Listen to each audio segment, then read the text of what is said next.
Hi family, it's Tasha, Mom Bear Prepping. So today I'm about to give you, I think, a pretty good topic. I said that I wanted to do some more topics of things that we are preparing for or handling or thinking about moving into the new year, okay? And this topic is definitely one of them. And I have not been watching the news at all. And I just thought, okay, watched the news a little bit last night. Yes, it was like main media, so take it for what it is. But I saw that, hey, things are still going on with Russia, Ukraine. This is something that me and my family have been following this whole last year, even since last year when they kind of boiled up a little bit. But we've been watching this, okay? Just recently I had it, and there's been a lot of fuss back and forth, supposed talks between presidents and things, but I'm just going to walk you through how I see it. I'm going to walk you through my concerns with it. I'm going to walk you through what I think it would look like and how it would affect you, and then let you know some tips, right? Always want to give you some tips and how do you prepare for something like this. How do you prepare for possibility of war? Like, what does that even mean? What does that look like? Okay, so from the top, my concerns. A lot of people ask me, what do you think what does that look like, right? What are your concerns? My concerns is any kind of ground battle, right? Do we send troops over there for some sort of backup of ground forces and ground conflict? I don't know if we would do that, right? I don't know, because again, it's kind of fuzzy. We talk a big game that, hey, we would go over there, we would, all this stuff, but Ukraine is technically not NATO, and so the concern is, would we really send people over there? If you guys didn't know, their president's always threatening in regards to don't send troops, don't get involved in any type of way. We have a base over there. We have troops over there on a regular basis, right? We have troops over there, training troops, reserve troops, active duty troops, regular troops, right? There's forces over there. Deployed troops, it's much smaller number. It's like 50,000. They do a lot of training, okay, for the Ukraine folks. But we don't really have what you would call us going over there, okay? That hasn't happened yet. There's no big push yet. But if we did, what does that look like for those troops that go over there, and a new type of ground battle, okay? It's been a while since we had a ground battle, and it would be a completely different backdrop, if you would, okay? So my concerns would be any kind of troops we send over there and any kind of actual in-your-face conflict, ground conflict, battles that we would be involved with.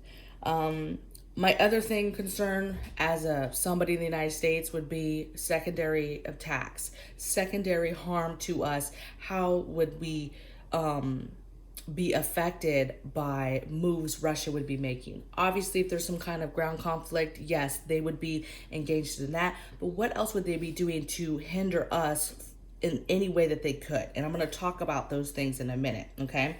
But that's my concern. And I think that communications and breaking our communications would be their number one goal, okay? And then my other concern is and there was just a fuzzy that went across the screen. How do allies play into this? How does this affect allies in other countries, right? We talk about imports and exports. How does that affect other countries, either whether it's our allies or their allies? In that regard, too, my concern is Taiwan, the conflict with China and Taiwan, and China taking advantage of us being in a full conflict with Russia, possibly taking that as a time to hit Taiwan. And now we all of a sudden find ourselves in two conflicts, two hard conflicts too, not easy day, we got this, but two. And the concern is, can we handle two conflicts and possibly two battle conflicts, right? Ground troops conflicts. Can we handle that? And again, what are the secondary attacks? What are the other methods that they would do to get at us? So let's get into that. Things that I think that you could expect is any kind of exports, imports. If full war is going on, we do things to each other like sanctions and taxes and saying certain things like that back and forth. And we've been doing that, right? When the cyber attacks supposedly were Russia, I'm not sure that they actually were, but we always say that when they do something we don't like, we put sanctions on them, right? So I think though that a full out war, we have to be careful of imports and exports. There's things that they get from us, there's things that we get from them. And again, how does that affect the allies all around us as well? Theirs and ours, okay? So I think you should expect that imports and exports would be harmed. That means less stuff coming into the country, right? Less things that we would get, okay, from them would now be totally cease, and we would not get them, okay? Now we're having to depend on either other countries, or we just have less of that in our stores to be able to get those things, okay? So exporting, importing, I think cyber attacks,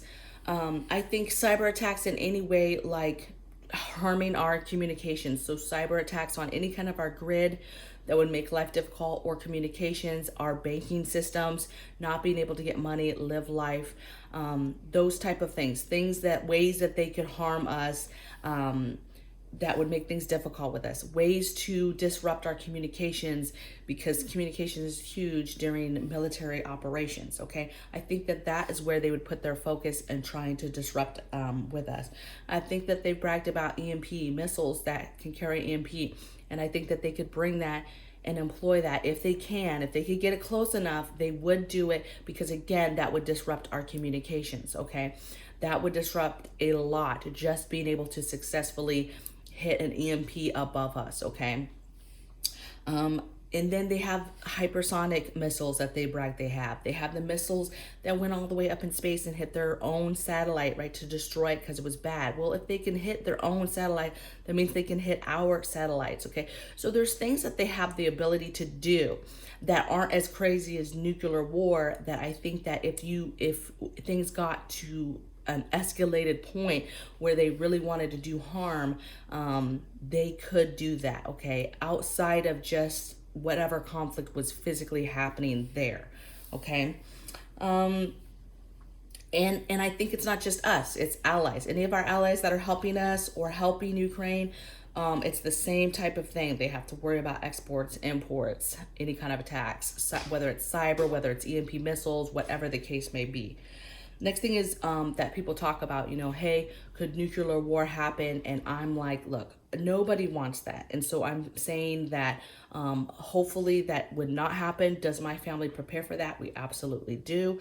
So if you're not prepared for either biological, chemical, nuclear attacks, get the things that you need, get what you can get now, and have that as part of your preps, okay? But I hope and pray that it never comes to that far. They're gonna they threaten all the time that they do have nukes and they would use them, but we just don't know if that would actually get that far. There's a lot of things that they could do outside of that would be very, very harmful to us, that I think that they would employ before that. Okay, so let's get into tips. I really only have two main tips, you guys. One is for everybody that prepares. You're just going to continue, how do you prepare for war? How do you prepare for what happens if Ukraine and Russia go to war and somehow we're involved? The number one tip is just continue to do what you're doing now, right? Continue to stockpile stuff. Continue to prepare, have all your grid down items so that if there's an EMP that hits and we lose parts of the grid, you lose water, you lose electricity, whatever the case may be, you're already prepared to continue to live life without that stuff, right? Prepare to what does life look like when you have to live with less stuff coming into the stores, less stuff that you can get from the stores. Then what do you do? What do you do to prepare now, right? Stockpiling those things now so that when those things aren't on the shelves, you're okay and you're not panicked because you can't get something. Let's see. And that self-sufficient type lifestyle, right? Less is coming in, imports, important things like gas and oils and things like that. So, things are going to be affected. Inflation for the things that are left, possibly, ration type employment, whether that's food or gas or different things that happen during wartime. I think that if you prepare in general and you get ahead of that stuff, then you don't have to worry and panic so much if we ever get to a point where we're doing some sort of ration system, okay? Getting your stuff for the nuclear defense stuff, I think, continue to do that. Continue to build a couple Faraday cages, a couple Faraday boxes. The problem with Faraday boxes, you guys, is you can build them all day long, and then you can put your generators in them and put different things in them. And then say an enemy hits us with an EMP. Well, the problem is, and then you pull that stuff out and you're okay, it was safe, you're able to use it. But then what happens when the enemy, and you don't know what a schedule would look like, but the enemy hits us again after a couple weeks or after a week, right? They wait till everybody does bring out their stuff, and then they hit again just to get any kind of extra stuff, okay? So it's very hard, possibly, if an enemy hits you with that, to not think, oh, they're just gonna hit once and then you're gonna be fine, whatever you had in a box is good. But the minute you take it out, you never know if they hit you again, okay? So again, if you're preparing for how to live with less, right, to live without power, right, live without electricity, then it's not that bad. It's just you getting used to a different type of life, okay? Faraday cages, and then the same way we say to prepare for cyber attacks, right? Protecting your stuff with your different privacy type systems and programs to protect yourself as much as possible. Protect your bank, have money outright. I almost say cyber attacks, you prepare just kind of like you would for an economic collapse, right? In regards to banks, your money, how would you get that if the ATMs went down, that type of thing. So just kind of think through that. Now, that's my major tip that covered kind of a lot of things, right? Just continue doing what you're doing now. Don't panic. Just continue to move forward with the things that you're doing now. My other tip is for my military folks. So we were both in the military, and so I have a little bit of a different thought process when it comes to stuff like this, right? I will tell you that a little bit of you gets ready, amped up, we're not even in anymore. And I think of this conflict, and it's 50-50. 50% is fear in regards to, dang, that would be hardcore. This war is not fun, right?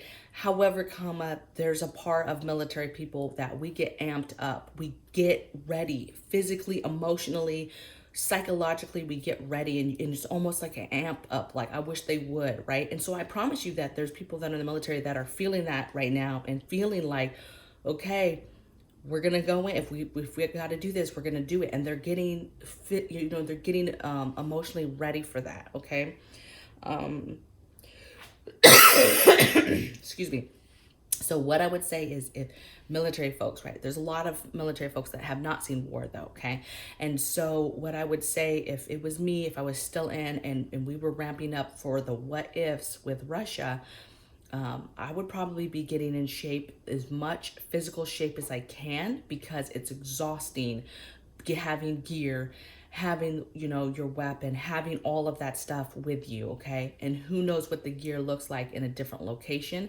And so in cold weather condition, so you have extra stuff, extra gear. I just would be getting in the best shape that you can, physically getting in the best shape that you can to get ready for some sort of ground conflict, just so that you're ready to go. Because that's not something you could just turn on and be like, oh, I'm a little squishy today, and then okay, I'm gonna start working out and we're getting ready to deploy, okay? So I would be getting in shape, okay, so that I'm ready to go for conflict. And then 2, it's a totally different war. I probably would be doing research on the Cold War. What did that look like? Ground troops doing battle in cold environment. We are not used to that. And so I would be doing all the research I could do to find out what that looks like, extra gear we might have, any of the stuff that we get ready. So before we leave or deploy, we think about all the quality of life things and the different gear and stuff that we want to purchase to help us and to help our gear set up. And so I would be doing that and figuring out now what would be needed in a cold weather environment, because I promise you, if we ever get into an actual conflict with them, if they can control it at all, it will happen in a cold weather environment. It will happen during winter, where they're used to training in snow and below, 0 conditions, where we are not. And so that is something that I totally would believe that their side of the military would do, because it would be to their benefit, okay? So if I was still in, I was young and I'm still in, and this could be a possibility, I would be getting into the best shape of my life, and I would be researching cold weather and war and the Cold War and different things and how it looked. What did the average military person go through? What was their struggles, just struggling with the weather and the environment? Okay, that's my 2 cents. Okay, the rest, we learn. Get your stuff together, get your gear together. I don't know where this is going to go. I don't know if we're going to get to a point where there's actual conflict, or we're just going to do this back and forth, and then it's going to dissipate and nothing's going to happen. But I will tell you that the language on what they're showing on the news is amping up. And so as somebody that used to be in, that's stuff that I pay attention to. Obviously I'm not in, so I don't have the inside scoop of what is being put out, what we're talking about, the language we're talking about. But I will tell you this, last year when things were amping up with them and we were talking like this, there was a lot of message traffic about stocking up on your nuclear, a lot of reminders and training and reminders of stocking up on our nuclear, biological, and chemical manuals and information, where you could find that stuff, just kind of reminders on where you could find this information and get different information that had to do with nuclear war.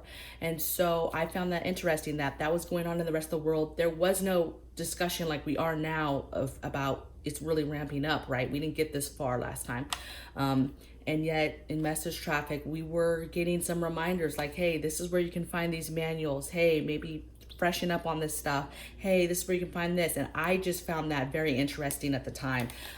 So much so that I got my own literature out, my own books, and I was going back through it on, hey, what do you do? What parts of the house do you go to for a biological, for a nuclear, for, a chemical attack? What was the difference between the ones? I was going through it with my kids. So that's what I mean by, that's what I felt at the time that I needed to do when we were discussing this last time, okay? So I don't know what's gonna happen, but don't panic, you got this, and just continue to do the things that you've been doing and you're gonna be just fine. So I would love to hear in the comments, this is a different one, I'm going a little bit different, so I would love to hear in the comments below your guys' thoughts. What do you think is gonna happen? How are you feeling about what's happening? Do you think, hey, nothing at all is going to happen, which is absolutely a thing that absolutely could happen? And let's discuss it. All right. And I'll see you guys tomorrow in the next video. Take care. Bye.